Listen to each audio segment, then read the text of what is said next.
अच्छा जी, उनकी अपनी स्क्रिप्ट थी, हमने उसे थोड़ा सा अपने हिसाब से कर लिया था, तो वहाँ किया था हमने लगभग 20 दिन।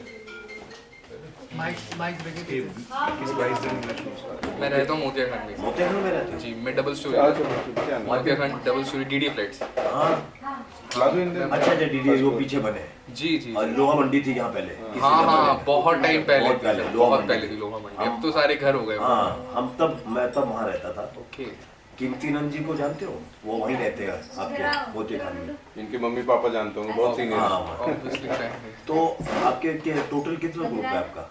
सर हम लगभग है तो बहुत बड़ा ग्रुप, वैसे मैं कहूँ हम 5 लोग लेकिन ज़्यादा फ्रेंड पे रहते हैं, मतलब टीम नेटवर्क बहुत बड़ा है। नहीं जब आप नुक्कड़ नाटक करते हैं 5 होते हैं, 15 होते हैं, 10 होते हैं, 8 होते हैं। डिपेंड्स ऑन द स्टोरी ना। हाँ ऑब्वियसली। बाकी हम 5 लोग रहते हैं, 3 लेते हैं कोरस और बाकी हम सारे एक पीछे रख लेते हैं, 2-3 डफली वाले होते हैं और एक कोरस में हम होते हैं 3। बाकी मैं जो प्ले करता हूँ मैं करता हूँ यमराज।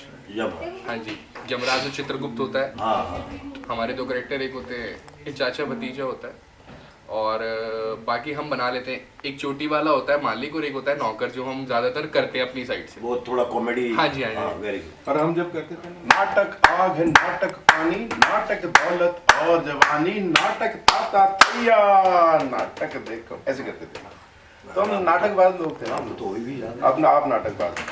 अच्छा एक सवाल आपसे पूछ सकता हूँ? जी आप यहाँ कुछ सिखाने आए हैं या कुछ मैं लेने? सीखने आया हूँ सर। तो हमसे क्या सीखोगे? आप इतने बड़े कलाकार हो। नहीं नहीं सर कलाकार तो नहीं हूँ, पर ये है कि मैं अभी तक रोड शो कर रहा हूँ, छोटे मोटे कैमरा एक्टिंग मैं सिर्फ अपनी ही कर रहा हूँ। मैं क्यों शूट करूँ, मतलब अपनी साइड से। आपके फॉलोअर्स अच्छा वो बनाते हैं। फॉलोवर्स तो सर मेरे थे 800, पर मैंने किसी रीजन की वजह से कम कर दिए। इंस्टा पे वैसे आपकी यूट्यूब पे सर 1500 के लगभग है।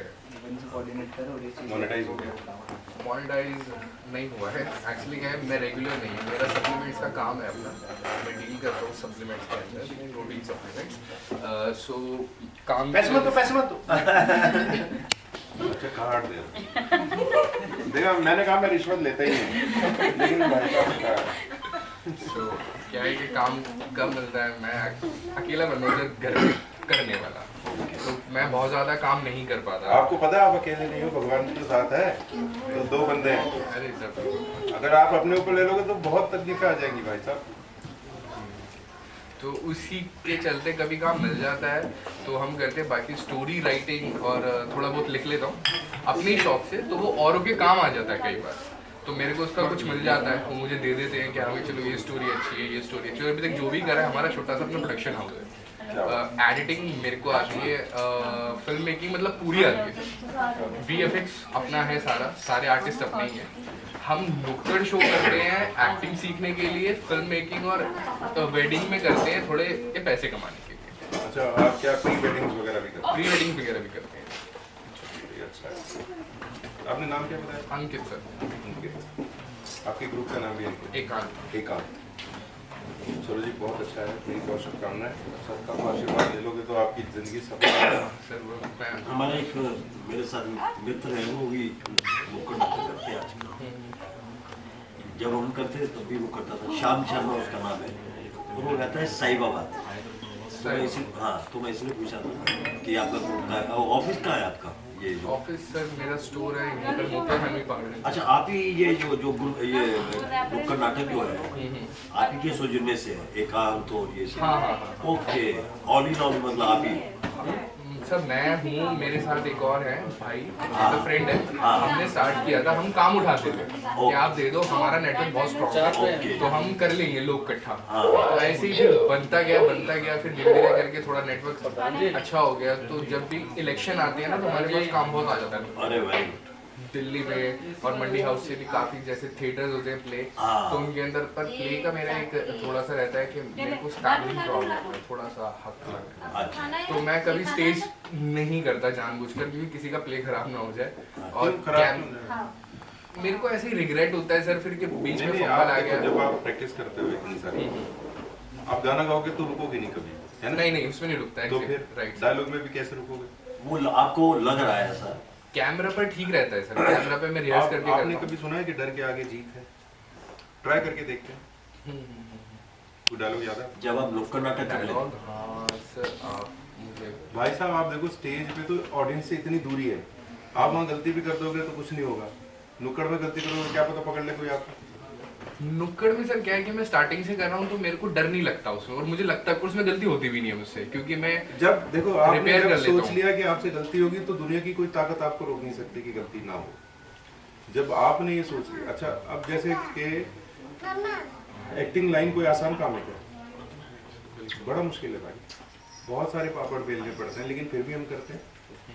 फिर भी मैं पटियाला से मुंबई चला गया, सर दिल्ली से चले गए, तो इसके पीछे क्या होगा? ऐसा तो था नहीं कि मेरे लिए कोई काम लेके बैठा है, किसी के लिए भी कोई काम लेके नहीं बैठा। उस शहर में बड़ी दिक्कत होती है भाई, तो हर मुश्किल से पार पाने के लिए हम लोग को भगवान ने जन्म दिया है। कोई ना कोई काम हमारा ज़रूर इस पृथ्वी पे है जिसकी वजह से हम हैं, और आपकी ये प्रॉब्लम होने के बावजूद भी आप इस लाइन में हैं, जो सिर्फ आवाज़ की लाइन है भाई, ये डायलॉग्स की लाइन है। ऑडियो और विजुअल दोनों है ना इसमें, तो आपके ऑडियो में प्रॉब्लम है, फिर भी आप इस लाइन में हो, ये आपको पता ही नहीं आपके अंदर कितनी बड़ी हिम्मत है। अब आप उस हिम्मत को छोटा बता रहे हो हम लोगों को, ये मुझे अच्छा नहीं है। नहीं सर, कभी एक्चुअली कभी ये मुझे चीज़ें- चांस नहीं देते। मैं आप किसी खुद का ग्रुप डायरेक्टर चलाते हो या के, चांस हाँ देते नुक्कड़ करते हैं हम, प्ले इसलिए नहीं करते। मैं किसी डायरेक्टर के पास जाता हूँ तो वो कहता है कि पता नहीं क्यों ऐसा हुआ है मेरे साथ 2-3 बार, उन्होंने कहा यार फंबल आ गया ना इनके बाहर कर दूंगा स्टेज पे से। मैं देखा, कहता- वो पहले डरा देते हैं। तो मैं कहता हूँ यार कि फिर वो एक इंसल्टिंग वाला फील नहीं है, वो है कि उनका प्ले खराब ना हो जाए। तो मैं सोचता हूँ कि हाँ चलो ठीक है सर, मेरा काम चल रहा है, वैसे भी मुझे मजा आ रहा है नुक्कड़ करने में भी, और नहीं, है तो मजा। देखो नुक्कड़ नाटक जो है ना वो भी कोई कम नहीं है। लोगों को भीड़ को इकट्ठा करना, और प्लेटफॉर्म नीचे जब पार्क में कहीं भी करते हुए आप भी वहीं करते थे, लेकिन ये कॉन्फिडेंस है ना, जो कॉन्फिडेंस अगर आप पकड़ के रखोगे ना, तो जो आप स्टेज पे डर रहे हो ना कि मुझे डर है कि ऐसे, कुछ नहीं होगा। जब यहाँ नहीं हुआ तो वहाँ पे भी नहीं वो होगा। सर कुछ बोलना चाहते हैं।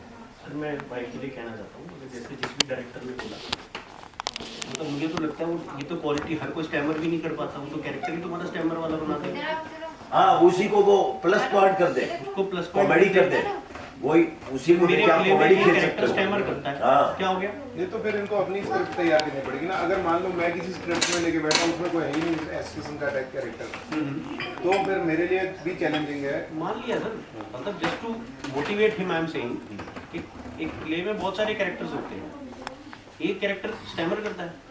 मैं भी सर 9th क्लास तक बहुत स्टैमर करता था, क्लास टीचर कहती थी अगला तुम पढ़ो, बच्चे पहले हंसने लगते थे, मजा आएगा, सबकी कंसंट्रेशन मेरी तरफ। अब भी स्टैमर हो जाता है, जब हाइपर हो जाता हूँ, कुछ हो जाता है, सबसे हो जाता है सर, गुस्से में आके मैं क्यों, हम लोग कर लेते हैं, तो इसमें कोई वो थोड़ी है। चलो खैर, अब ये हमारा टॉपिक तो है ही नहीं है, ये तो आप सामने लेकिन आ जो गए, है, आपने जो आपको ये डर है ना, इसको निकाल दो, कोशिश करो, और you will be successful। और आप योग में जाते हो, कुछ योगा करते हो? सर मैं जिम जाता हूँ तो योगा तो नहीं, हाँ लेकिन कार्डियो करता हूँ, वो इस तरह का योगा ही है। तो एक तरह का योगा नहीं कह रहा मैं, आपकी ये प्रॉब्लम के लिए अच्छा, योगा इसके कह रहा लिए हूँ। नहीं, इसके लिए सर मैं कभी कभार पहले जब स्टार्टिंग में स्टार्ट किया था, तो जब मैं थोड़ा वोकल ये वाला जो एक्सरसाइज थी तो ये करता था। थिएटर की बहुत अच्छी एक्सरसाइज है, जो ये जिनका प्रोनाउंसिएशन अच्छा नहीं है हाँ उनके जी। लिए है सब, और आवाज को खोलने के लिए भी बहुत अच्छी हाँ, है। और बाकी सर वैसे मैं वॉइस डबिंग भी करता हूँ, कहने को ये मेरी स्टैंडिंग प्रॉब्लम है, मैं आपको सुनाता हूँ। मैं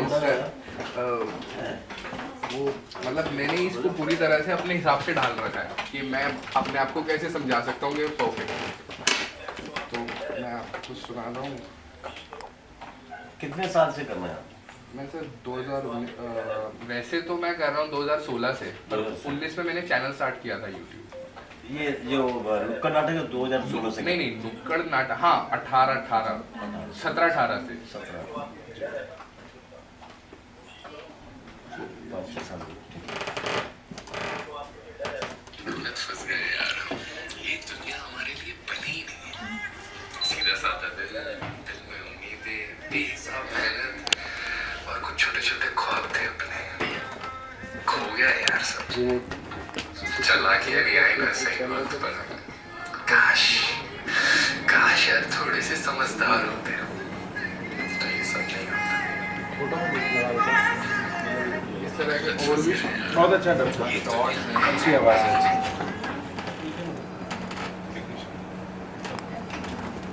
आपके घर में जो भी LCD टीवी वगैरह होते हैं इनका मेरा सेल करके सर्विस का। उन्हीं में आने का मेरा काम है। अपना बिजनेस जुड़ा हुआ है। हम टीवी ठीक करके जब चलाते हैं तो आप ही को चलाते तभी हैं। तभी ये दिखते हैं ढंग से। और इसमें आने का भी शौक है। था तो स्कूल टाइम से, उस टाइम पेरेंट्स करने भी देते थे, अभी गाड़ के रख से। अब आप पेरेंट बन चुके हो। मैं भी सर अपना ग्रुप चलाता हूँ दिल्ली में, अरे वाह। खुद ही स्क्रिप्ट लिखता हूँ। कहाँ पे सर? रोहिणी में। अच्छा रोनी में ना? हाँ जी, मैंने आपको तो सर 30 क्लास से देख रहा हूँ मैं दूरदर्शन पे मोनो एक्टिंग। आप जो वाइट चेहरा करके अरे वाह। एक्सप्रेशन मैंने आपसे सीखे हैं। अरे वाह, हाँ बिल्कुल सही कहा। आप मेरे 30 साल पुराने गुरु अरे क्या बात। डायरेक्टली। वो उसे माइम बोलता हूँ मैं। जी, जी। माइम कहते हैं उसे। और मेरी जैसे अभी नुक्कड़ नाटक आप कह रहे थे ना, हम करते थे माइम शोज। Mind show. हाँ, हम नुक्कड़ करते थे माइम। तो उसमें क्या बोलते नहीं थे, हाँ बिना डायलॉग के। लेकिन उसमें खासियत क्या है कि एक पर्दा पीछे लगा है, हम बैठे यहाँ पे हर चीज़ बना सकते हैं। अभी डॉक्टर बन गया, अभी स्कूल बन जाएगा, हॉस्पिटल बन जाएगा, घर बन जाएगा, कोई भी चीज़ बना सकते हैं, उसको खीलना है। नल बन गया, नदी बन गई, ऐसे ही। क्योंकि देखो सर DD2 में आते थे आप, जी जी, आपने सेब खाया था। आपको वो भी याद है? बस सर आर्टिस्ट की पहचान ये है, कुछ कुदरत ने डाल के भेजा था, ऊपर से बाहर आके दिखा रहा हूँ। अच्छा, अच्छा, उसमें आपने क्या खास नोट किया होगा? साइज क्या है एप्पल का उनके हाथ में, वो एक इम्पॉर्टेंट है। फिर अब एप्पल तो एप्पल है इस बच्चे के लिए भी, पर वो टेस्ट आपके चेहरे से पता लग रहा है। और वो काटने के बाद कहीं खट्टा लगा तो वो चेहरे की जो थोड़ी सी बनावट चेंज होती है। सर आप मास्टर अभी आगे बारीकी से देखा। आपको मैं बताऊं, जब आप एक्टिंग करते हो तो आप शब्दों से बता रहे हो, एक्सप्रेशन कम भी है तो चलेगा, क्योंकि आपका वॉइस का शब्द, हाँ, शब्द modulation है, वो भी समझा देता है आपका गुस्सा है, प्यार है, और आपके चेहरे का थोड़ा बहुत एक्सप्रेशन आपकी एक्टिंग को बेस्ट कर देता है। लेकिन यहाँ जहाँ सबसे बड़ा साधन आवाज़ ही नहीं है, डायलॉग ही नहीं है, ये बताने के लिए ही नहीं कि मैंने सेब खाया है। वो सेम चीज़ कोई यूं करके नहीं खाता है, यहीं तक रहता है। वो कितना ऊपर जाएगा, कितना नीचे आएगा। तो मैं माइम इनसे सीखा करता हूँ। नहीं सर, आप सौभाग्य सर, तो आप आज आपके दर्शन मिल गए। और वैसे तो मंडी हाउस में आपने ये जो 30 साल पुरानी बात बता के कि देखा करते थे, उसके लिए अच्छा लगा मुझे कि आप बड़ी बारीकी से देखते थे। और आपने कहा कि जब माँ बाप इस लाइन में आने नहीं देते थे, असल में तब ये लाइन भी ना समझते थे कि पागलों की लाइन है, जोकर वाली लाइन है, मतलब बेकार की लाइन है। जब हमने शुरुआत की थी, हमें भी शब्द यही सुनने पड़े थे माँ बाप के, और लोग भी हमें पागल ही बोलते थे। क्या काम करता है, पागल है यार, ड्रामे करता है। आज भी सर बहुत ज़्यादा सुधार नहीं हुआ। नहीं, ऐसी बात नहीं, ऐसी बात नहीं। अभी मैं बताऊं, आज ये जो है ना, आज तो माँ बाप अपने बच्चों को लेके आते हैं बॉम्बे, और आपको मालूम है जो बच्चा ये आपके सामने बैठा है, इस बच्चे का ये सिलेक्ट हो जाए तो एक ऐड का लाख रुपया, 1.5 लाख भी मिल सकता है, 50,000 भी मिल सकता है, बिल्कुल मिलता है। एक ही दिन का। सो क्या है, आजकल बच्चे भी आपने देखो बड़े परफेक्ट हैं, और दूसरा रिटर्न मिलना शुरू हो गया।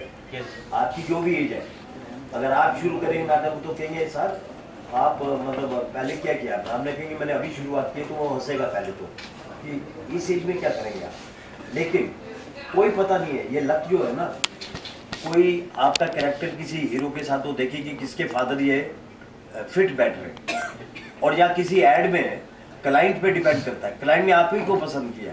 मुझे 50 साल का एक्सपीरियंस है और आपको 5 महीने का एक्सपीरियंस है, लेकिन आप सिलेक्ट हो गए, मैं नहीं हुआ, ऐसे भी होता है। एक दिन का भी एक्सपीरियंस नहीं है तो भी। हाँ, ये लक की बात है। तो ये वो चीज़ है, ये गॉड गिफ्टेड वाली चीज़ है। मतलब देखो, पढ़ाई के लिए हम जो है 2 का टेबल याद कर लो आप स्कूल में, तो 2 का टेबल जो है आप पढ़ के सुना के बता दोगे, है ना, जो भी है। लेकिन ये प्रैक्टिकल चीज़ है, ये जब तक आप हाव भाव एक स्क्रिप्ट दी गई उसको करके नहीं दिखाओगे, तब तक वो चाहे कोई बड़ा डायरेक्टर है आपको मतलब सेलेक्ट करेगा नहीं। तो ये क्या है कि, और ये एक्टिंग किसी के मुंह में डालनी है, मतलब वो दवाई नहीं है चम्मच के साथ की और दवाई चलेगी, ये तो प्रैक्टिस है। और जितना आप करते रहेंगे जैसे आप नुक्कड़ नाटक करते हैं, तो ये आप अपने आप को पॉलिश कर रहे हैं, और पॉलिश में जो छोटी छोटी होती है ना, कॉमा, फुल स्टॉप, ये बारीकियाँ, वो अगर समझ आ जाए तो आपको वही चीज़ इजी हो जाती है। जैसे इंग्लिश में ग्रामर है ना, आई एम ए, पहले आई के बाद एम आएगा, तो ये तभी है जब हम पढ़ेंगे ग्रामर, और नहीं पढ़ेंगे तो हम तो आई, गो, इट, यू, जो मर्जी बोलते हैं। और क्या ये जो है ना, इसमें अच्छी चीज़ों को देखना भी बड़ा ज़रूरी है। जैसे सर को देखा और अभी तक उनको याद भी है, ये सारी चीज़ें आपके सामने जब घटनाएं घटते हैं, क्योंकि आपको इस चीज़ से प्यार है, तो आपको वो देखना और उसको समझने में बड़ा मज़ा आता है। तो मैं भी थिएटर से 86 में मैंने ज्वाइन किया था, और 88 में मैंने हिमानी शिवपुरी जी को प्ले करते हुए देखा था श्रीराम सेंटर में। मंडी हाउस का एक प्ले था आज़र का ख्वाब, मेरे ख्याल से गिरीश कर्नाड साहब की गिरीश कर्नाड। वो एक देहाती लड़की का रोल कर रही थी, दो दोस्तों में शर्त लगती है, और वो कैसे एक पढ़ी लिखी नवाबी खानदान की बहू का रोल में आती है कैरेक्टर में।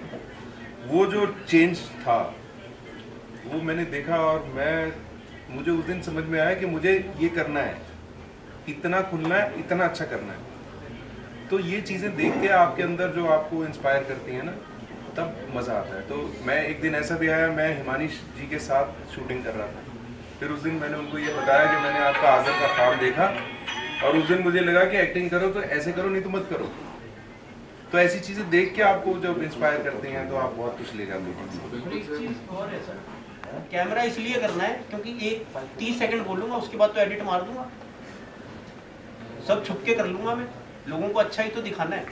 लेकिन स्टेज एक ऐसी चीज़ है जो आपकी बगिया उखेड़ देता है, एक बार सारी नसें खोल देगा, एक बार में तू है क्या सब सामने आ जाता है। सर सीखने के लिए ना स्टेज पे बहुत कुछ सीखा जा सकता है, सब कुछ सीखा जाता है। क्या होने वाला पता ही आपको पता नहीं। है?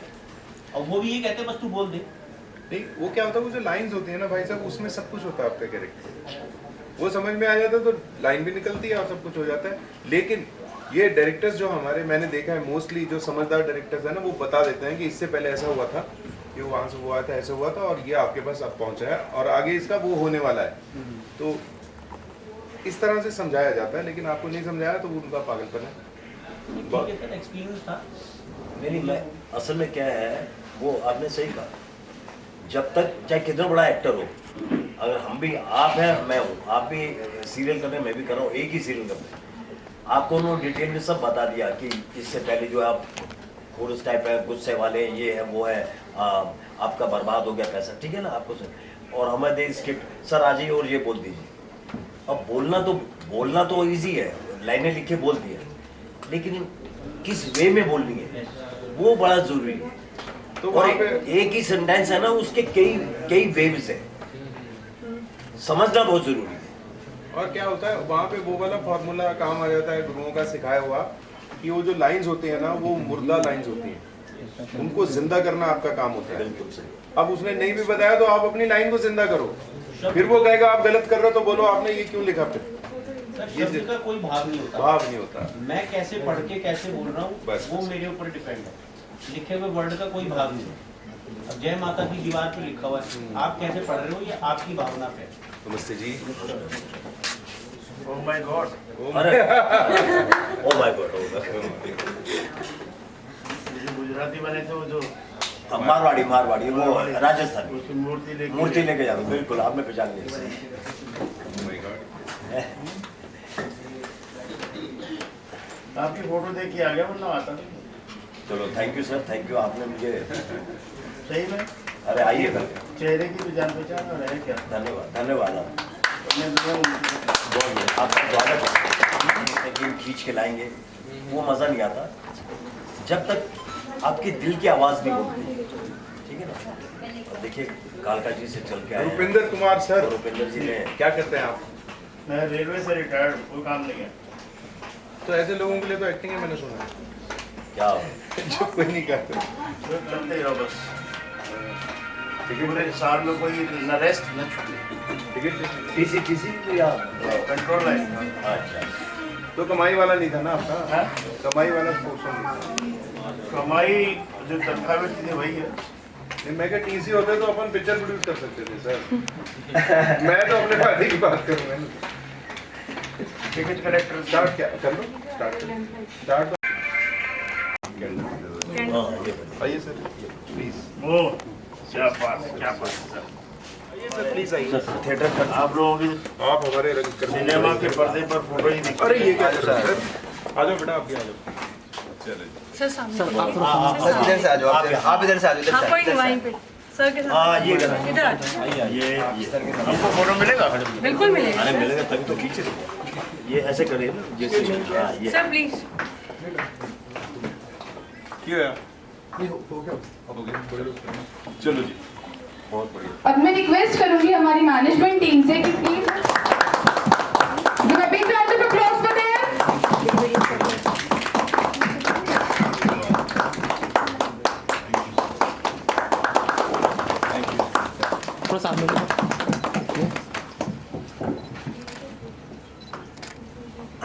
Thank you. अच्छा पहले तो एक हम्बल रिक्वेस्ट, जितने सज्जन बैठे हैं सबका परिचय भी हो जाएगा।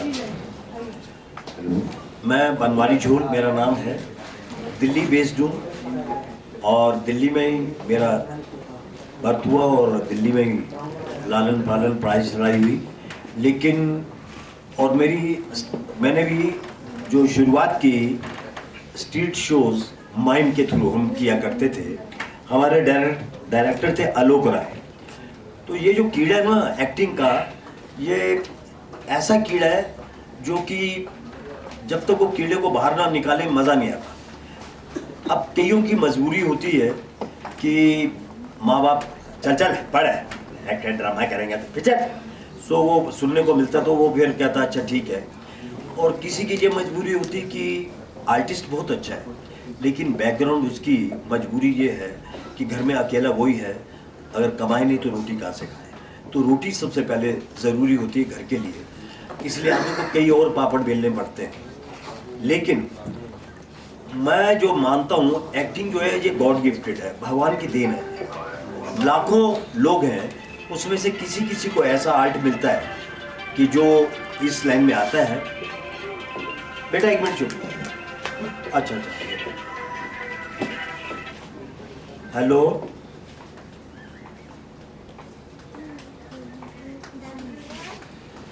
सैलेंट कर देते हैं? बंदी कर दिया। Thank you. नहीं बंद ना करो, सैलेंट कर लो तो कोई ज़रूरी इम्पोर्टेंट फ़ोन आना नहीं इम्पोर्टेंट फोन यहाँ से ज़्यादा क्या इम्पोर्टेंट होगा जब 2 घंटे सफर ओ माय गॉड, आप कैसी बातें कर रहे हैं। चलो आप ओके सो सबसे पहले आप लोग यहाँ पे जितने भी आए हैं सभी का स्वागत है। और मैं अब अपने बारे में बता रहा था, मैं कहीं और ही चला गया था स्ट्रीट शोज करते हुए। तो क्या है कि मेरी शुरुआत जो है दिल्ली से हुई, उसके बाद मैंने नाटक भी किए। नाटक जो है प्ले जो है बहुत कुछ सिखाता है और अभी भी मैं नाटक करता हूँ। ऐसी बात नहीं, बॉम्बे में जो शुभा खोटे हैं, कालिया जो फिल्म शोले में बने थे, उनकी सिस्टर है शुभा खोटे, उनके साथ दुर्गा खोटे की शायद बेटी है। हाँ नहीं शुभा खोटे, दुर्गा खोटे। हाँ दुर्गा खोटे की। अरे क्या बात है, आप तो सारी नॉलेज आपको। नहीं थोड़ी सी है। सो उनके साथ मैं प्ले करता हूँ और प्ले एक ऐसी चीज़ है कभी भी, इसलिए मैं कह रहा हूँ कि कभी भी मौका मिले आपको मिल के भी प्ले करेंगे ना तो क्या है, एक तो ये बहुत कुछ सिखाता है और दूसरा क्या है उसमें इंटरेस्ट अलग ही होता है। क्योंकि प्ले एक ऐसी चीज़ है, जैसे हम अभी प्ले करें तो आप लोग बैठे हैं तो इस वक्त जो है वन टेक ही होगा। अगर आपको याद नहीं है तो फिर वो आपको गालियाँ पड़ेंगी, अगर याद है तो आपको तालियाँ पड़ेंगी। रीटेक नहीं होता। रीटेक नहीं होता, तो रीटेक नहीं होता तो प्ले क्या है। उसके बाद मैंने शुरुआत की जब तो नाटक वाटक की। मेरा एक पंजाबी प्ले था जिसका मैं हीरो रहा हूँ, कुड़ी जुआन थे गौंडी परेशान। ये 79 की बात बता रहा हूँ। 79 में हमने शुरू किया था वो प्ले। मेरे से पहले कीमतीनंद बीके सूद का आपने नाम सुना होगा, बड़े मेरे से सीनियर थे। और सूद साहब तो नहीं है लेकिन कीमती जी हैं, हमारे बड़े अच्छे मित्र हैं। कीमती आनंद जी को देख के मैंने थिएटर में कदम रखा, उनका नाटक देख के। खैर वो नाटक किए, नाटक के बाद फिर मैंने हिंदी भी किए, पंजाबी नाटक भी किए। उसके बाद फिर हमें दूरदर्शन पे पास आउट किया, ऑडिशन वो लेते थे, पास आउट किया। फिर मैंने बहुत सारे नाटक वाटक ये सब किए। पहली फिल्म है मेरी ये बाजीगर 92 में, वो मुझे दिल्ली में मिली जब मैं दिल्ली में था। मेरी पहली फिल्म है बाजीगर। उसके बाद मैं 2000 में बॉम्बे चला गया एक फिल्म करने के लिए कि कॉल आ गया था। फिर कई फिल्में मैंने की, बाजीगर के बाद क्रांति, दीवानगी, क्रांति वो वाली नहीं, क्रांति की बॉबी देओल वाली, तो वो जो मनोज कुमार जी की है वो वाली नहीं, तब तक मैं गया भी नहीं। सो क्रांति, दीवानगी, एक्सक्यूज मी, फिर हेरा फेरी, तथास्तु, 1 2 3, God to cigarette, oh my God, और बॉम्बे टू गोवा, अटकन। अभी एक अटकन चटकन फिल्म आई है, आप देखिए किसी ने, अटकन चटकन, ये बच्चों की है और इसमें पहली बार मैं वैसे कॉमेडी हूँ लेकिन पहली बार मैं उसमें विलेन बना, बच्चों को किडनैप करता हूँ, उनसे भीख मंगवाता हूँ। सो इस तरह अपना शुरुआत हुई। फिर बॉम्बे में काफ़ी सीरियल वगैरह भी की है। तो मैंने एक चीज़ देखी है, बहुत पैसा है इसके बैकग्राउंड में, अगर आपका लक अच्छा है, ये जो लाइन है। और जब हमने स्टार्ट की थी तब गालियाँ पड़ती थी इसी लाइन वाले को, लेकिन आज जो है हर माँ बाप अपने बच्चों को भी जाते हैं, और अभी एज फैक्टर भी नहीं है कोई। अभी जैसे आप भी करना चाहें ना, तो ऐसी कोई नहीं है। और सबसे बड़ी खासियत यही है, अगर हमारे अंदर ताकत है, 90 साल के भी हम अगर कुछ करना चाहें, वो कैरेक्टर आता है कभी, तो हमें काम अभी भी मिल सकता है। अभी आपने देखा होगा वो एक बहुत अच्छी आर्टिस्ट है, काफ़ी एजेड है, लेकिन अभी भी वो काम करती है। वो जो NSD की है, कमलेश गिल। हाँ कमलेश गिल जी, और के 2-3 फिल्में भी, निर्मल ऋषि जी हैं, बहुत एज है, काफ़ी और भी काफ़ी आर्टिस्ट हैं। सो आप लोग जो भी सोच समझ के यहाँ आए हैं, इसका मतलब है कहीं वो एक आपकी कीड़ा जो है काटा होगा, और कोई एक उम्मीद जागी होगी कि चलो हम जो है यहाँ आके अगर कुछ मिलता है। देखिए एक चीज़ बताओ, आपके पास प्लेन पेपर है, प्लेन पेपर सबके पास पड़ा है, आप कुछ लिखना चाहते हैं, आपके पास पेन नहीं है, आपके पास कलम नहीं है, अब बताइए वो पेपर किस काम का? जीरो हो गया ना। आपके पास टैलेंट है लेकिन प्लेटफॉर्म नहीं है। क्या कितना बड़ा एक्टर है, अगर टैलेंट है लेकिन प्लेटफॉर्म नहीं, मतलब आपको वो प्लेटफॉर्म नहीं मिल रहा, करने का मौका नहीं मिल रहा, सीखने का मौका नहीं, तो आपका टैलेंट आप ही के बीच में घूम के रह गया। लेकिन आज ऑल ओवर इंडिया में बहुत कुछ है, बहुत स्कोप है, इस पर सीखने को भी है, करने को भी है। अभी आपने देखा बच्चे वो इंस्टाग्राम पे खुद ही बनाते हैं, उससे भी आजकल जो है बॉम्बे में बड़ी हैरानी की बात है। हमने एक मेरा वेब सीरीज थी द ग्रेट वेडिंग ऑफ मुन्नेस, उसमें एक आर्टिस्ट हमने, हमारे डायरेक्टर ने इससे भी इंस्टाग्राम से बुलाई, हालांकि उसने कोई वो ना प्ले किया, ना फिल्म की, ना कुछ, लेकिन इंस्टाग्राम से डायरेक्ट बुला के उससे काम किया। सो आज जो है स्कोप जो है ये खुला हुआ स्कोप है। सो ये मेरी हिस्ट्री है, और अभी भी मैं काम कर रहा हूँ बॉम्बे में, और अभी मेरा वेब सीरीज आने वाली है जिसका नाम है हजामत। सो संजय मिश्रा जी हैं उसमें जो मेरे साथ काम कर रहे हो, और बड़े बड़े आर्टिस्ट हैं। बाकी जो फिल्में हैं वो भी 1-2 रुकी हुई है, जब तक कंप्लीट नहीं होती बताना बेकार है। सो ये हमारी हिस्ट्री है। किरण जी ने बड़े हिम्मत से इस आज शुरुआत की है। किरण जी कौन? किरण जी यहाँ साथ, आप इसे ये जो कुछ भी है ये किरण जी है, किरण बेबेजा जी ने ये शुरुआत की है। सो इनके लिए भी ज़रा तालियां हो जाए। इनके सुझाव से मैं और गुलशन पांडे जी यहाँ पे। सो ये मेरे एक छोटा सा परिचय था, बाकी और बातें हम करेंगे, बाकी ये गुलशन जी बात करेंगे। वो पागलपन है, वो पैशन है जो एक आर्टिस्ट में होना चाहिए अगर उसको कुछ करना है। नहीं तो शौक तो राजा महाराजाओं के होते थे सर, 9 रत्न होते थे उनके पास, किसी से गाना सुन लेते थे, किसी से पेंटिंग बनवा लेते थे। हम लोग जो ऐसे, मैं एक निम्न परिवार में जन्म हुआ, मेरे पिताजी पियोन थे म्यूनिसिपल कॉरपोरेशन में, और वो शौक, रामलीला के एक्टर भी थे। हम लोग गढ़वाल से, कुमाऊं से हैं, उत्तराखंड से। तो हमारी कुमाऊनी रामलीला मंडली थी पटियाला में, जिसमें मेरे पापा विभीषण का रोल किया करते थे। तब मेरे मम्मी का भी शौक था कि मैं शत्रुघ्न का रोल करूँ। वो बड़ी बार मेरे को कहते थे तू कर, मेरे को बड़ी शर्म आती थी, बड़ा डर लगता था और मैं करना चाहता था। लेकिन पहली बार जो स्टेज का एक्सपीरियंस हुआ वो मुझे बंदर बना के हनुमान जी के पीछे खड़ा कर दिया गया और मैं ऐसे खड़ा हुआ था जैसे मेरी जान निकलने वाली है। टांगे ऐसे कांप रही थी, आंखों से पानी आ रहा था। बड़ी ही कठिन जटिल समस्या में मैं उस वक्त था कि क्या करूं। ऐसे दिल उछल रहा था जैसे मुंह से बाहर निकल के गिरने वाला है। क्या था, मेरे को कुछ बोलना भी नहीं था, सिर्फ खड़े होना था। बड़ा मुश्किल काम होता है जब कोई नया आता है इस लाइन में। खैर, तो वो उस घर में जन्म लेकर, और क्योंकि खून में एक्टिंग मिल गई, अब उसको लेकर मुंबई जाना ये बड़ा ही मुश्किल था। और इसको मैंने और भी मुश्किल कर लिया कि मैंने शादी कर ली 90 में, और थोड़ी और मुश्किल बढ़ा ली, 2 बच्चे भी हो गए। लेकिन मैंने थिएटर नहीं छोड़ा और रंगमंच के साथ मैं जुड़ा रहा मेरे पटियाला शहर में। फिर 2003 में जब मैं 36 साल का था, मेरी बेटी 6th में और बेटा 5th में थे, तो मैंने फिर ये इरादा किया। एक प्ले है हमारी पंजाब की, बड़ी ही अच्छी स्टोरी है, केहर सिंह दी मौत।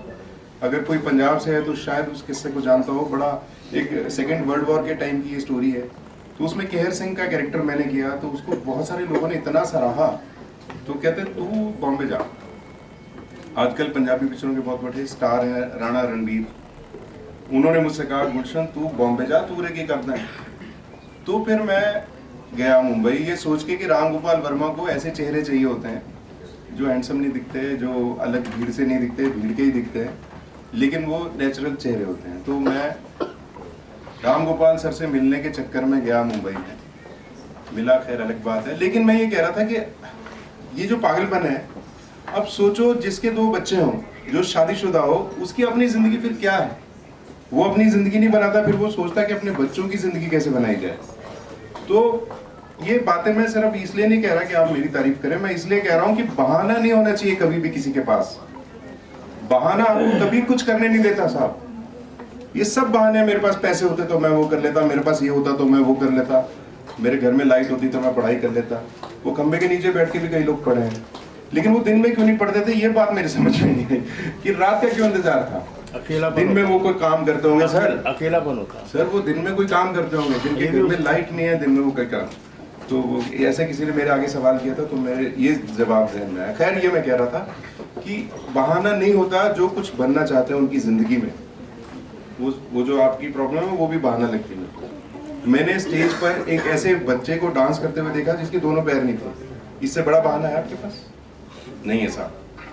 अब आपकी ये समस्या, इस पे उभरना आपका काम है।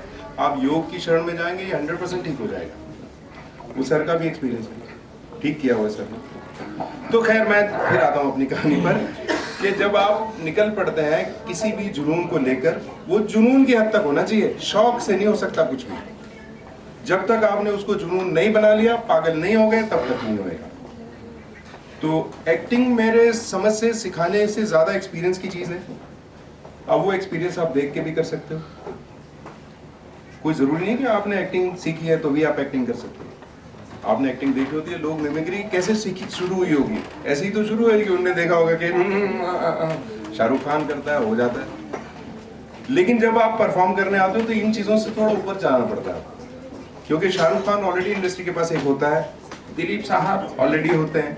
तो अब आप क्या करेंगे, आपको कुछ करना पड़ेगा कि आप नजर आए या वो कैरेक्टर नजर आए जो आप प्ले कर रहे हैं। उसके लिए बहुत सारी प्रैक्टिस होती है। सबसे अच्छी प्रैक्टिस हमको जो बताई हमारे सीनियर्स ने कि आप जितना देख सकते हो चेहरों को देखो, जितने लोगों को देख सकते हो आप देखो, और बहुत सारी और चीज़ें हैं जो आपकी हेल्प करती हैं इस लाइन में। आपका पढ़ना, अच्छे साहित्य को, अच्छी कविताएं, अच्छी शायरी, अच्छा सब चीज़ लिखा हुआ अच्छा पढ़िए। प्रेमचंद सर को पढ़िए। प्रेमचंद भगवान है कहानी के। उनकी कहानियाँ अगर आपको रुला नहीं देती तो आप में कलाकार है ही नहीं। आप सोचिए, एक्टिंग तो छोड़ दीजिए, आप पेंटिंग भी नहीं बना सकते अगर वो कहानी आपको रुला नहीं देती, क्योंकि भाव के बिना ना पेंटिंग भी नहीं बनती, कविता भी नहीं बनती, एक्टिंग भी नहीं होती। तो यहाँ मैं सिखाने के उससे नहीं आया हूँ, क्योंकि ये जो 60, 70, 80 साल की जो भी हमारा जीवन है, किसी भी कला को सीखने के लिए पर्याप्त नहीं है। हम हर रोज सीखना शुरू कर सकते हैं। आज भी हमें आपसे बहुत कुछ सीखने को मिला है, भाई साहब ने भी बहुत कुछ। ये सर जो बैठे इतने एक्सपीरियंस, जिंदगी से बड़ा कुछ नहीं है। रंगमंच जिंदगी के गर्भ से जन्म लेता है, ये हमारे गुरु जी बोलते थे। बलराज पंडित जी, आपने नाम सुना होगा साहब। 5वां सवार उनका लिखा हुआ प्ले है। बीवियों का मदरसा एक प्ले है जिसकी अडेप्टेशन उनकी है। मेरे गुरु के गुरु थे, उनके सानिध्य में काम करने का भी अवसर मिला है। तो उनका ये डायलॉग था कि रंगमंच जिंदगी के गर्भ से जन्म लेता है। तो आपने जिंदगी जितनी करीब से देखी, आपके लिए एक्टिंग मुश्किल नहीं हो सकती, एक झिझक हो सकती है पहली बार खड़े होने की। तो ये जो शुरू करने वाले हैं, इसमें कोई घोल के पिलाने वाली चीज़ है नहीं, सर ने बताया। तो ये एक्सपीरियंस की चीज़ है, एक्सरसाइज की चीज़ है। कुछ चीज़ें हैं जो एक्सरसाइज से आप में सुधारी जा सकती हैं, आपके अंदर वो जज्बा पैदा किया जा सकता है। और आपको मैं और मेरा एक्सपीरियंस यही बताता है कि मेरे लिए असंभव कुछ नहीं है। मैं हर चुनौती का सामना करना अच्छी तरीके से जानता हूँ, और इसलिए ईश्वर हर दूसरे दिन मुझे नई चुनौतियाँ भी देता रहता है। और मैं आपको बता दूं, हमारी एसोसिएशन के 2 इलेक्शन जीता हूँ, सिने एंड टीवी आर्टिस्ट एसोसिएशन के 2 इलेक्शन जीता हूँ। पहला जीता तो लोगों को लगा ऐसे जीत गया।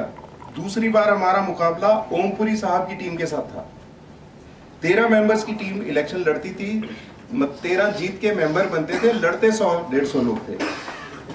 तो मेरी टीम में 13 खड़े किए गए थे, ओमपुरी साहब की टीम में 13 खड़े किए थे। हम में से 5 जीते, उनमें से 8 जीते थे, और सबको ये लग रहा था 13 के 13 उनके जीतने वाले हैं, क्योंकि सारे एनएसडी के बड़े बड़े एक्टर्स थे, सारे फिल्मों में बहुत ज़्यादा काम कर चुके थे, और हम तो कुछ भी नहीं थे उनके आगे। लेकिन मैंने बताया, मेरे को चुनौतियाँ मिलती रहती हैं और उनसे ईश्वर पार लगाता रहता है। और हम बात कर रहे हैं अपने फील्ड की, तो मुझे पता नहीं यहाँ पे कौन ऐसे हैं जो इधर इस सिलसिले में आए हैं। आप एक्टिंग के लिए आए? देखा, मैं यूँ ही पहचान लेता हूँ। ये तो सर झुका लिया इन्होंने, तो ये तो वही नहीं सर, नहीं ना?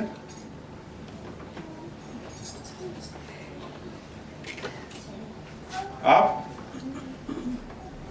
मैं आपके पीछे बैठे बड़े आप भी नहीं? आप बताइए। अच्छा चलिए, आपका शौक क्या है? एक्टिंग करने का, डायरेक्टर बनने का? आप ये पॉज लेते हो, मुझे डर लग जाता है। इधर को टर्न होगी। सबको नमस्कार, सर ध्यान से। मेरा नाम Rupendra Kumar, retired chief controller northern railway नई दिल्ली। और उसके बाद 5 साल और IRCTC, आप लोगों ने नाम सुना होगा, IRCTC में काम किया था। टोटल 45 साल नौकरी में निकल गए। और अब कोई काम नहीं तो कुछ तो करो, सच बात। गाना गाने का शौक मुझे बचपन से है, बांसुरी बजाने का शौक बचपन से, बचपन से। अभी 2022 में मेरा पोते का पहला बर्थडे था, बॉम्बे में ही, एरोडी के पास। अच्छा। एरोडी में 1 स्ट्रीट पॉवर्टी हो। तो वहाँ उसके बर्थडे को देखते हुए गाना लिखा था। और अभी ये 15 फरवरी फिर गया है, उसके लिए भी ये गाना बनाया था, पैरोडी उसका था। गाना पुरानी पिक्चर थी, उड़े जब जब जुल्फे तेरी, नया दौर का गाना। मैं कहूँगी तो मैं सुना भी, यहीं पे है मेरे पास। तो उसके बाद फिल्म इंडस्ट्री के जो बाबा साहब को फाल्के इंडस्ट्री हुआ, शूटिंग रेंज, वहाँ पर भी गया देखने के लिए आखिरकार है क्या। क्योंकि मेरा अपना 3 बार का तजुर्बा हो चुका है कि फिल्म इंडस्ट्री में बेवकूफ़ बहुत बनाया जाता है, बहुत बेवकूफ़ बनाया जाता है। 1972-73, बहुत जल्दी बोलता हूँ जिससे कि सारा कवर हो जाए। 72-73 में एक नवभारत टाइम्स में छपा, ज़रूरत है नए चेहरों की। उम्र थी सब 17-18 साल की, इतनी छोटी थी। सब ने भर दिया फॉर्म। 20 रस्सा रोड कलकत्ता, पिक्चर का नाम आँख जब खुली। और उसमें लोगों को कितनों को बेवकूफ़ बनाया कोई पता नहीं। उसके बाद ये मॉडल टाउन में ये जो पुरानी पिक्चर थी, क्या नाम, प्रोफेसर उसमें बुट्ठा, वो ना जो काम करता है, क्रिकेट खेलता है, वो आया था। अनिल धवन भी था वहाँ पे। तो वहाँ पर भी लोगों से हमारी 500-500 रुपये स्क्रीन टेस्ट के लिए पैसे ऐंठने वाली बात थी। ज़्यादातर यही होता है। अभी रिसेंटली एरोली में गाना रिकॉर्ड करने गया था, फिर उस भाई साहब ने कहा कि मैं आपको बुलाऊंगा। अब सुन लीजिए, चीटिंग क्यों होता है, कैसे होता है। एरोली में गया तो उसके बाद मेरा कुछ थोड़ा सा तू मैं हो गई थी, खैर बात खत्म हो गई। तो उसके बाद मेरे पास फ़ोन आया, उनका नाम था मनोज मिश्रा, संस्कृति स्टूडियो एरोली, संस्कृति स्टूडियो, साउंड स्टूडियो, संस्कृति स्टूडियो एरोली में। तो उन्होंने कहा, मेरे पास फ़ोन आया, कहता है कि आप क्या कर रहे हो। मैंने कहा बोलो। कहते हैं गाना है पिक्चर का, उपकार पिक्चर का, वो जो उसमें मन्ना डे की आवाज़ में। कहता उसको आपको प्ले करना है और एक सीरीज बन रही है जो कि उसमें प्राइम वीडियो पे या कहीं पे प्ले होगी, सिनेमा पे तो नहीं आएगी। तो उसके लिए फिर मैंने 15 दिन उसके लिए वो प्रैक्टिस किया और अपनी आवाज़ भेजता रहा। लास्ट में कहने लगा बॉम्बे आ जाओ। मैंने कहा बॉम्बे का रहने का मेरे पास जुगाड़ है, सब कुछ है, कोई दिक्कत नहीं है। लास्ट मोमेंट में कहते भाई साहब को 25,000 रुपये जमा कराओ वहाँ पे जाके। मैंने कहा सुन लीजिए 25,000 रुपये जमा कराओ। मैंने कहा किस चीज़ के? यहीं ये फ़ोन पे बात हुई। कहता पहले आप 5,000 भेज दो, फिर 25,000 यहाँ आके देने पड़ेंगे। किस चीज़ के? कहता साउंड रिकॉर्डिंग स्टूडियो बुक करना। मैं कहा जो प्रोड्यूसर पिक्चर बना रहा, डायरेक्टर बना रहा, खर्चा तो वो कर रहा, कमाई वो करेंगे। आपको मेरी आवाज़ समझ में आती है तो ले लीजिए।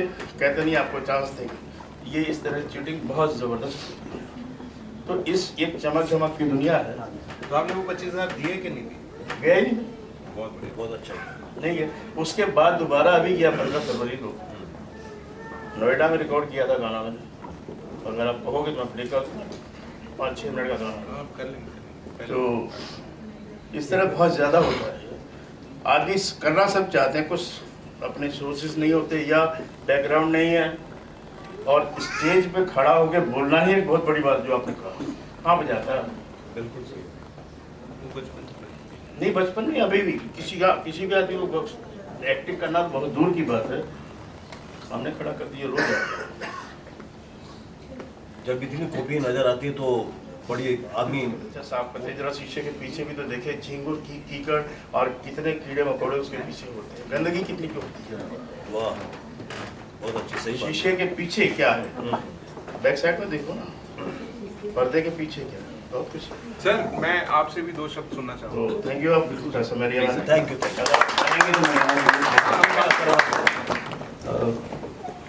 स्कूल टाइम से करते थे नाटक, पर ये भी नहीं पता था कि इसको नाटक कहते हैं। मेरी एक क्लास टीचर थी जो आज भी भगवान की मेहरबानी से, जैसे आपने कहा गुरुजी उनका बड़ा हाथ है मेरे ऊपर, उन्होंने स्टेज पे धक्का दिया था, नीग्रो बनाया था मुझे जबरदस्ती मुंह काला करके। फैंसी ड्रेस कंपटीशन होते थे स्कूल में, उसमें तो मेरा ये मानना है जी, जैसे सर ने बोला गंदगी से दुनिया भरी पड़ी है, हमें अच्छे पे फोकस करोगे तो आपको अच्छे मिलेंगे। बच के रहना। नहीं बच के तो सर आप बच ही नहीं सकते। अब आप ट्रेन में हैं सर, मेरा जो रेल का एक्सपीरियंस रहा सर, मैं और वाइफ मेरी, हम पहली बार बॉम्बे जा रहे थे, गलती से वो फिरोजपुर जनता एक्सप्रेस में हमने टिकट बुक करा ली। 50 घंटे लग गए सर भरतपुर से तो वो जनरल हो गई। अच्छा रिजर्व सीट पे हम सो रहे हैं, खड़ा हो मेरी सीट है। मतलब अब ये सर, अब मैं रेलवे को कोसने लगूं, ये तो बेकार बात है सर। जीवन हर किसी के परिवार में एक ऐसी आइटम होती है जिसे आप कंजर की कैटेगरी में रख सकते हो, जिसका काम है न जीना न जीने देना, अच्छे बुरे सब, लेकिन वो आपको प्लान करना सिखाती है। तो धन्यवाद करो उस कंजर आइटम का, आपको इन गंदे लोगों की वजह से जो भी थे, आप आगे से अलर्ट हो गए, ये भी तो सोचो ना। ये सही कहा। मैंने सर 2004 में दिल्ली में एक थिएटर ग्रुप ज्वाइन किया, एक्सपीरियंस बता रहा हूँ सर। वो शंकर मार्केट छत पे प्रैक्टिस करते थे, ठीक है, मतलब उसको हाजमोला की गोली भी डायरेक्टर को बंदा ला के देता था ग्रुप का। कोई लड़की ग्रुप में आ गई तो तू उसके साथ नहीं बैठेगा, वो लड़की जिस बस में जा रही है आप उस बस में जाओगे तो अगले दिन आपकी क्लास ले ली जाएगी। वो मेरे 10 महीने नरक थे। वहां से सर मैं पैदल श्रीराम सेंटर गया और कसम खा के आया, यहाँ जिंदगी में अपना पहला शो इसी सेंटर में करूंगा। मुझे 16 साल लगे सर वहाँ शो करने में अपना, और मैंने किया। 16 साल बाद मैंने वहां पर प्ले किया। और अब आप बात चल रही है तो बता सर, 7 अप्रैल को उसी श्रीराम सेंटर में अपने लिखे, अपने डायरेक्ट किए 2 प्ले कर रहा हूँ। तो अच्छा सोचो सर, जीवन में अच्छा होता है, अच्छा मिलता है। मेरा मित्र बैठा है यहाँ पर, ये अंशुल, पिछले ही साल बहुत इतनी बड़ी मुसीबत में मैं नर्क में घुस गया था, इस बंदे ने अकेला मुझे बाहर निकाल लिया, और हमारी दोस्ती सिर्फ 4 साल पुरानी है। तो थैंक यू ब्रो। और जहाँ तक नाटक की बात है सर, आप मेरे माइंड में गुरु रहे हो, रहोगे हमेशा।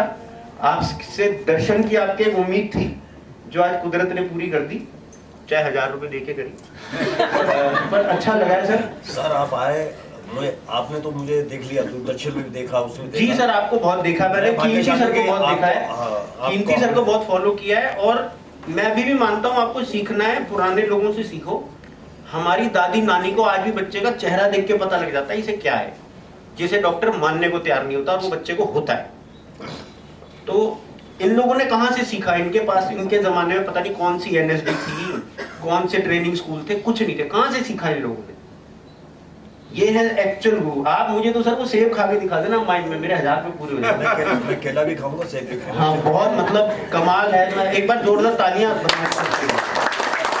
Thank you very much. Camera देखिए मैं ऐसे हो जाता हूँ ऐसे। और कोई नहीं, कोई ना, आपको ऐसे नहीं करना चाहिए, ऐसे करना एक बारी टीवी कमर्शियल के लिए। Hi, my name is Sumit Khanna. मैं बाय प्रोफेशन आर्किटेक्ट हूँ और अभी रिसेंटली 2 महीने से मैंने वेंचर किया है। अभी मैंने 2 दिन पहले मॉडलिंग का शो किया, रैंप वॉक की है। Very good. और बड़े सालों का वो था कि अंदर जो छुपा हुआ है उसको बाहर निकालना निकाल। है। और धीरे धीरे सर की तरह या इनकी तरह मैं प्रिपेयर्ड नहीं हूँ, लेकिन हमने सोच लिया ये मारता और निकल जाता। वो वाला स्टेज का फियर और वो सारी चीजें जो है ना, वो देख के आदमी परेशान हो जाता है कि भैया कब करेगा ये क्या रहा है। So recently I have just done a show, और शो में मेरे को बहुत एप्रिसिएशन मिला लोगों का और काफी कुछ हुआ।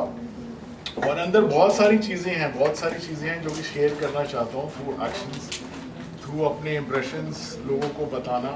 और मेरे को मंच चाहिए बस, आई नीड अ स्टेज ना। मेरे को चाहिए चाहे कुछ भी तोड़ के फोड़ के जोड़ के बैग बोरो स्टील करके चाहिए कि वो जब तक आपको वो नहीं मिलता, स्टेज नहीं मिलता। हाँ। आपके पास हजारों टैलेंट है, लेकिन आपको प्लेटफॉर्म नहीं मिलेगा तो आपका वो वहीं अंदर सड़ता रहेगा। तो मैंने फिर हर दरवाजे को नॉक करना चालू कर दिया। Very good. वो कोई खोलता है ठीक है, नहीं खोलता है तो ठीक है, लेकिन मेरे को वहाँ पहुँचना है। That's it. मेरे पास चाहे 6 फुट है चाहे कुछ भी है, लेकिन मेरे को वहाँ पहुँचूंगा तभी तो मिलेगा। आप यहाँ तक आए हैं तो वहाँ पे भी हाँ, लोग कहते नहीं बड़ी अच्छी पर्सनालिटी है, ये है वो है, इट डजंट मैटर। जब तक आप वहाँ कुआं जो है, कुआं तो आएगा नहीं प्यासे के पास, प्यासे को ही कुएं के पास पहुँचना पड़ेगा। तो छोटा सा एक वो ये है कि मैं यहाँ पे हूँ छोड़ने के लिए नहीं हूँ, लेकिन अब मैं तोड़ने के लिए हूँ। बचपन से देखा है और मेरी उम्र अभी 50 ईयर्स है। लगता नहीं हो कुछ लोग कहते हैं, लेकिन मैं अभी 50 ईयर्स का हूँ। Thank you and I wish everybody सबको खुल के जीना चाहिए। जैसा ही हो तोड़ दो फोड़ दो, बस जो भी कर देना चाहिए। मन में जेल अपना हमने बनाया, किसी और ने नहीं बनाया। ये सब हमने बनाया हुआ मन का जेल, कोई नहीं है, किसी को कोई फर्क नहीं पड़ता। आप कुछ भी करो, खुल के जियो, बस दैट्स इट। वही है। तू वार कर ए जिंदगी, देखते हैं हारता कौन। परों को खोल, जमाना उड़ान देखता है, जमीन पे बैठ के क्या आसमान देखता है। अरे लो सर, आइए नहीं, अरे अपना मैं भी आऊँगा।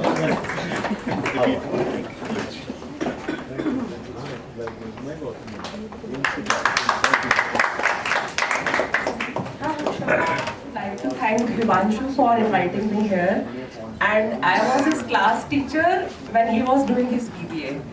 At that point of time, I was assistant professor, but by God's grace and blessings of such students, now I'm professor in my college. Wow. That time I was Mrs. Neeti Chopra, now I'm Dr. Neeti Chopra. And I'm feeling very blessed because I have been raised watching his movies, serials many times, and our pet inspectors always. Yes. So it is very honor for me to be here. And as far as Himanshu is concerned, he has called his 2-3 classmates also, 3 classmates. Himanshu has always been a sincere student. I don't know कौन से पुण्य माँ बाप ने करे थे जो हिमांशु पैदा हुआ और दीपांशु पैदा हुआ, right? तो मैं हमेशा हर बैच में कुछ 2-3 एक्सेप्शन केसेस होते हैं जहाँ पर स्टूडेंट्स बहुत ही अच्छे होते हैं, really different from the rest of the crowd, और कुछ बच्चे ऐसे होते हैं जो अफलातून होते हैं जो कॉलेज ना ही आए तो ठीक है.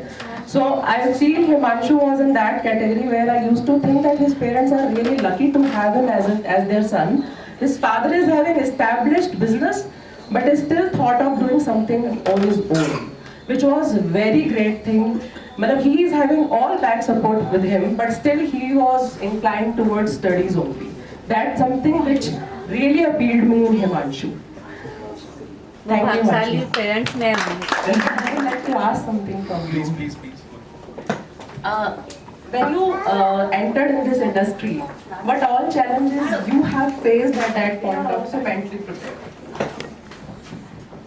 Can I speak in Hindi? Sir. Because I am not fluent in English. I am also not fluent in You are speaking very good English. Sir वो पढ़ाना मजबूरी है। तो मैम ने जैसे पूछा कि कौन से चैलेंजेस थे, सबसे बड़ा चैलेंज इतने बड़े शहर में वो होता है कि वहाँ आदमी की शायद कोई कीमत नहीं है जब तक वो साबित नहीं हो जाता है। आप कितने भी बड़े धुरंधर हो अपने शहर के, वहाँ पे आपको जीरो से शुरू करना होता है। और वहाँ आप कितना भी पैसा ले जाओ सर, वो सफिशिएंट नहीं है। आप लाख रुपए ले जाओ, 10 सारे मिलते हैं वहाँ पंडित लोग जो आपके पैसे का इस्तेमाल करना जानते हैं आपसे ज़्यादा। तो मैं अपने बारे में बता दूं, चैलेंजेस तो होंगे ही, ये तो पता था मेरे को पटियाला से ही, सबको ही पता होगा मुंबई जाना कोई आसान काम नहीं हो सकता। और मैं एक छोटे गरीब परिवार से था, तो मैंने क्या किया, रंगमंच करते हुए लेडीज ड्रेसेस को सिलना सीखा। जो पंजाबी सूट होते हैं ना, तुझे खन्ना साहब पंजाबी जानते हो, तो मुंबई में उस तरह की ड्रेसेस कोई नहीं सिलता था जैसे पंजाब में सिली जाती सलवार पे। तो मैंने वो सीखा था। मैं 3000 रुपए एक सिलाई की मशीन, 1 इंच टेप और एक कैंची लेके मुंबई शहर गया था। तो मेरे लिए वो चैलेंज इतने खास चैलेंज नहीं रहे, सिर्फ इसलिए। लेकिन ये मेरा बी प्लान नहीं था। प्लान बी नहीं होना चाहिए जिंदगी में कभी भी। आपको बस आपके पास एक ही प्लान होना चाहिए। तो मैं जब वो सिलाई कर रहा था एक सरदार जी के लिए, मैंने 2 ड्रेसेस सिल दी। तो उनकी ना गोरेगांव एक जगह है मुंबई में, वहाँ पे एक बड़ी अच्छी मार्केट थी, गोकुलधाम मार्केट। वहाँ पे उनकी एक शॉप थी, वो टीवी रिपेयर किया करते थे। टीवी वाले कौन आप? उन्होंने दुकान का नाम रखा था टीवी क्लिनिक। तो बड़े खुश हुए, कहते भाजी तुम मेरी दुकान पर बैठो, अगर आप डेली 2003 की बात बता रहा हूँ कि अगर आप डेली 1000 रुपये नहीं कमाओगे तो मैं जिम्मेदार हूँ। और बताओ, मैंने कहा भाजी मैं ये करने नहीं आया यहाँ, अगर मुझे सिलाई ही करनी थी तो मेरा शहर पटियाला बहुत अच्छा था इसके लिए।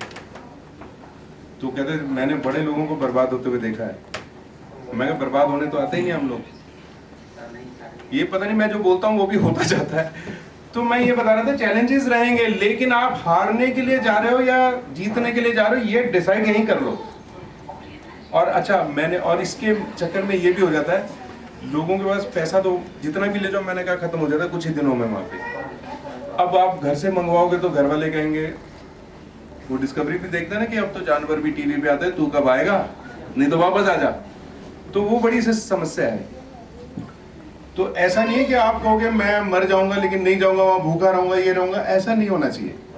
आपको जो प्लान बी नहीं है वो, लेकिन एक प्लान तो होना चाहिए कि आपको पता होना चाहिए कि आप जिस दिन मौका मिलेगा अपने आप को प्रूव कर सकते हैं, और उस मौके के इंतजार करने के लिए आपके पास कुछ ऐसा अर्निंग होना चाहिए। मैं ये समझता हूँ, जैसे खन्ना साहब को जरूरत नहीं है, अभी जाएंगे अभी कर लेंगे अपना काम, है ना सर? हाँ, लेकिन थोड़ा सा आप वो होता जा रहा है, मतलब उस पर रुझान खत्म हो गया ना। चलो रुझान ही खत्म हो गए, इंटरेस्ट ज्यादा इस पे। तो मैंने बताया मैंने अपना सर्वाइवल का रास्ता ढूंढ लिया था। अब जिसको भी जानना है उसको अपनी सर्वाइवल का रास्ता ढूंढ लेना चाहिए। अभी आपके पास तो यूट्यूब है, आप अगर उस पर फोकस कर लेंगे तो यूट्यूब से ही आप इतना कमा सकते हैं। लोग तो एक्टिंग में नहीं कमा रहे जितना यूट्यूब से कमा रहे हैं। अभी मैं नोएडा गया था, मैं एक बच्चे को मिला जो 10वीं उसने की थी, द मृदुल करके उसका चैनल है, उसके 17 मिलियन तो फॉलोअर्स हैं, 30-32 लाख रुपए कमा रहे। तो मैं ये नहीं कह रहा हूँ कि, लेकिन अगर आप सीख के एक चीज पे एक स्किल्ड वर्कर बन के कहीं जाते हैं तो स्किल्ड वर्कर की हर इंडस्ट्री में जरूरत है, और हमारी इंडस्ट्री में तो बहुत जरूरी है। Plan C, because once you have plan B or plan C, your plan A will never happen in your life. Because आपको पता है मेरा बैकअप है, तो आप वो फर्स्ट प्लान जब मुश्किल लगेगा ना, आप इजीली उसको छोड़ के प्लान बी पे स्विच ओवर कर सकते हैं। प्लान बी हमेशा तब होना चाहिए जब आपको फाइनेंशियल या कोई और सपोर्ट की जरूरत है, just to support to bring out your plan A in reality to happen. So यहाँ तो सर और आप, मैं सेम, आपने बिल्कुल मेरे जैसा ही बोला। सो मैं सोचती थी जो मैं सोचती हूँ वो कहीं गलत तो नहीं सोचती, पर ठीक है, अब सर ने उसको, इसका मतलब मैं भी गलत ही सोचा। इसका मतलब आपने मेरी बात को स्टैम्प कर दिया, मतलब मैंने जो अब तक सोचा है बताया बच्चों को, वो ठीक बताया। सर आप कुछ कहेंगे? देखिए चैलेंजेस क्या है, वो तो कोई भी काम आदमी करता है सबके साथ ही होते हैं, लेकिन जैसे अभी सर ने बताया गुलशन जी कि एक थॉट जो है ना, आप चींटी वाली कहानी सुनी है ना, 3 चींटियाँ चढ़ती हैं, गिरती है, चढ़ती है, आखिर चढ़ी जाती है। सो वो थॉट जो है हमेशा रहना चाहिए, मुझे करना है तो करना है, करके रहूँगा चाहे से भी। मैं बताऊँ कि मैं फर्स्ट टाइम रामलीला में मुझे हिस्सा मिला, पहला मौका बता रहा हूँ आपको। मैं मंत्री बना था, पीछे ये पहाड़गंज की रामलीला थी जब मैं बना था, पीछे राजा साहब बैठे, वेदू उनका नाम था, वो राजा की तरह बैठे, वो एक्सपीरियंस था और मेरा पहला एक्सपीरियंस था। तलवार हाथ में थी मेरी, मैं मंत्री बना और मेरा हाथ यूँ हो रहा था। अभी पर्दा खुला नहीं था, तो पर्दा खुला नहीं था तो मैंने उसे कहा विद्रू मेरा तो हाथ कांप रहा है। तो उन्होंने पता क्या शब्द के, कहता बनवारी नीचे उतर।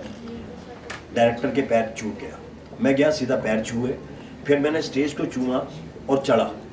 कुदरती ऐसी ताकत आई मेरे में, ये हट गया। और मेरा एक ही डायलॉग था, राजा ने पूछ रहा था कहो मंत्री हमारी प्रजा का क्या हाल है, मैंने कह रहा था प्रजा ठीक ठाक है।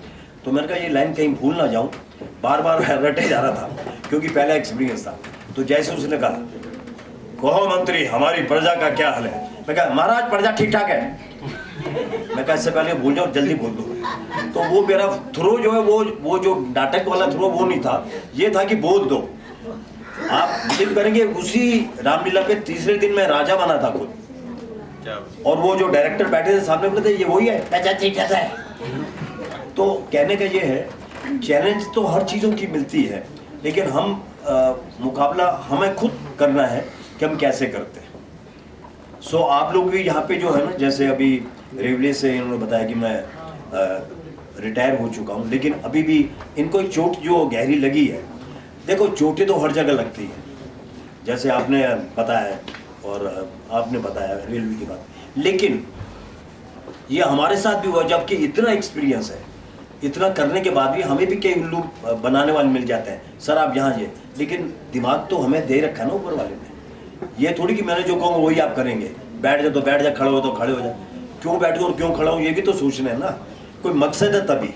सो हमारा अपना भी दिमाग है, और बाकी इस लाइन में ऐसे मिलते हैं कि वो अपनी दुकान चलाने के लिए, लेकिन वो दुकान यहाँ से चलती है और फिर बंद हो जाती है, गड्ढे में जाती है। जो स्मूथली आज जितने तरक्की पे हैं वो ये है, आप अपना मन साफ रखिए कि हमें जो है अच्छा, जैसे उन्होंने सही कहा कि आप अच्छी चीज़ देखिए, इसमें अच्छा गया वो ले लीजिए। हम भी वही करते हैं, हमें भी 10 डायरेक्टर मिलते हैं, लेकिन हम 4 डायरेक्टर के साथ काम करते हैं, जो कि मालूम है कि ये इससे हमें सीखने को भी मिलेगा, रिटर्न भी मिलेगा, मनी भी मिलेगी, सब काम है, हमें मतलब धोखा नहीं मिलेगा।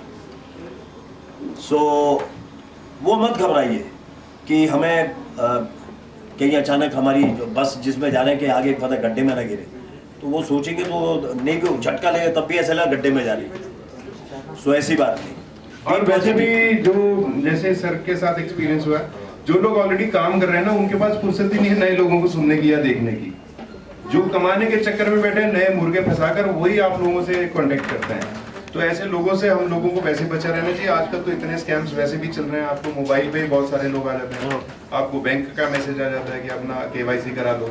मैं कल ही आया मेरे पास, केबीसी के लिए बहुत फ्रॉड हुआ था। केबीसी जब ये सब होते रहे, नहीं उसका रिटर्न भी मिला, उसका देखो क्या हो गया था, वो तो ऊपर वाले ने बचा लिया। नहीं तो इतना बड़ा आज जो जिसे हमें कहता है कि सुपरस्टार, जो आज बादशाह, वो उन्हीं की बात। तो हम तब दिल्ली में थे, हम भी बच्चे थे, छोटे थे तब, हम नाटक वाटक किया करते। लेकिन क्या है कि ये चीज़ें ज़्यादा देर नहीं चलती, ऊपर वाला भी है ना, भगवान भी कोई चीज़ है। मेरे पास भी फ़ोन आया था 25 लाख का आपका लॉटरी लगी है। उन्हें मालूम था आपके पास 50 लाख पड़े। नहीं सुनो तो सही। और उसके 4 दिन बाद में जा रहा था अलीगढ़ विद फैमिली कार में, फिर उसका फ़ोन आया, कहता आपने रिंग नहीं किया। मैंने कहा भाई तेरा नंबर जो है कलकत्ता का है ये, और ये KBC होता बॉम्बे में, ये बता तू है कौन। फिर गालियाँ देने लग गया वो कि आपने क्यों मुझे पहचान लिया, इसलिए गाली दी कि तूने मुझे, फिर गाली देने लग गया। फिर उसको मेरे साथ लेडीज़ थी, फिर मैं तो उसको उल्टा पुल्टा नहीं बोला, फ़ोन काट दिया। बहुत चीटिंग होता है, बहुत ज़बरदस्त होता है। बाकी हम अभी ये करते हैं कि जो भी जिज्ञासु हैं, अगर कोई सवाल पूछना चाहे सर से, मुझसे, या इधर और एक्सपीरियंस बंदे भी बैठे हैं, अगर किसी के मन में कोई ऐसी प्रश्न है या कोई भी ऐसी जिज्ञासा है जिसके ऊपर हम रोशनी डाल सकें सर, या हमारे पास और आप कोई छोटी मोटी एक्टिविटी करवाएं सर, जिससे और थोड़ा अगर आपको ठीक लगे तो एक्टिविटी की शुरुआत करते हैं हम इनसे जो घबराते रहते हैं। आप कुछ परफॉर्म करके दिखाएंगे सर प्लीज। आप कुछ बैठिए, पहले आप जाइए, बहुत मुकाबले हैं। मैं कह रहा हूँ वो सर की सेव वाली फरमाइश पहले पूरी करा लेते हैं। हमारे गुरु हमारे सामने परफॉर्म करें, उसके बाद हमें थोड़ा मोटिवेशन मिले। मैं उधर चले जाऊँ फिर। बिल्कुल। अरे आप तो बैठे, मैं देखूंगा ना। देखिए मेरे हिसाब से जो माइम है ना, एक्टिंग के अंदर मेरे हिसाब से उसका 80%। अरे सर अरे आप नहीं सर, वो जानबूझ के वो बनाने के लिए बैठे हैं। अरे मैं आप बैठिए, मतलब वीडियो बनाने के लिए बैठिए सर आपका मैं भी बता देता हूँ, अभी माइंड का जो योगदान है मेरे हिसाब से 80% है, क्योंकि फेस एक्सप्रेशन अगर आपके नजर नहीं आते, बॉडी लैंग्वेज अगर आपकी काम नहीं करती, तो एक्टिंग में देखो एक होता है शब्दों का खेल, दोनों जेब में हाथ हैं, आप शब्दों से खेल ले तो चलेगा। सुनो, कल दुकान पे चले आना, कल दुकान तुम ही खोलना, ठीक है, ओके। समझ आया कि एक उसमें मतलब सेंटेंस होता है, वो बोलना है तो है। कई जो चीज़ें हैं जो कि आप किसी का इंतज़ार कर रहे हैं, है ना, अब इंतज़ार कर रहे हैं जैसे, तो क्या आप यूँ खड़े हैं ऐसे लगेगा, देखो इंतज़ार कर रहे हैं, वो आपकी बॉडी लैंग्वेज से मालूम पड़ना चाहिए कि आप किसी का इंतज़ार कर रहे हैं। खुद कोई आदमी आप में से कहेगा मैं यूँ खड़ा हूँ, अगर मैं पहला दे रहा हूँ,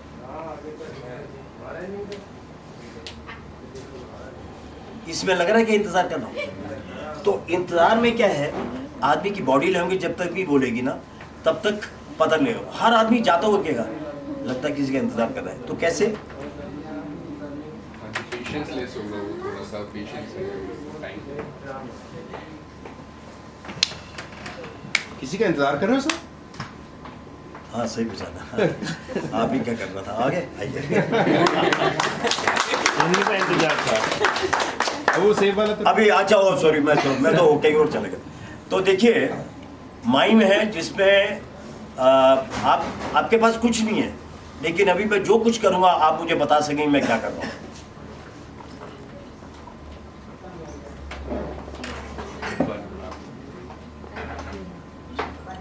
फीलिंग ऑफ बना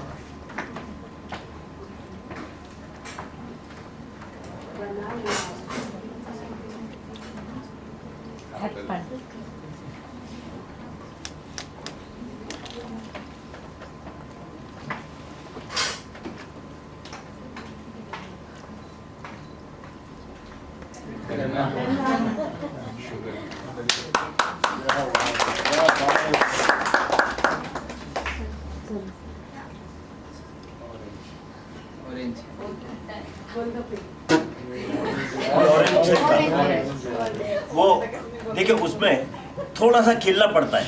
अभी क्या चीज है, अगर यही मैं करूं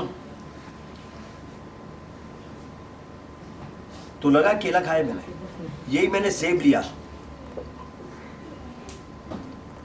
आप यकीन माने कि एक बार एनएसडी वालों का हम वो ले रहे थे, ये वर्कशॉप थी ऐसे ही, तो एक को मैंने कहा कि हम पानी पीना है, तो उन्होंने पानी कैसे पिया, ये लिया। मैंने कहा क्या कर रहे हैं, यार पानी पी रहा हूँ। मैं गिलास का है, ये रहा। मैं कहा कागज का है, स्टील का है। अब क्या है कि माइंड के अंदर हमें हर चीज जो है ना वो ब्लॉक करनी पड़ती, लॉक करनी पड़ती। ये और ये चलना चाहिए, ये नहीं की और ये भी नहीं की।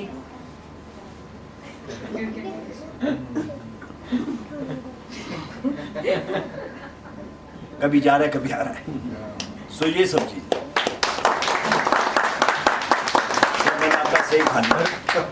Thank you. अब देखो मेरी भी माइंड देखो, मैंने भी सीखी है इन्हीं से। एक सेकंड जो इन्होंने छोड़ दिया अभी मैं करता हूँ। अब आप बताइए।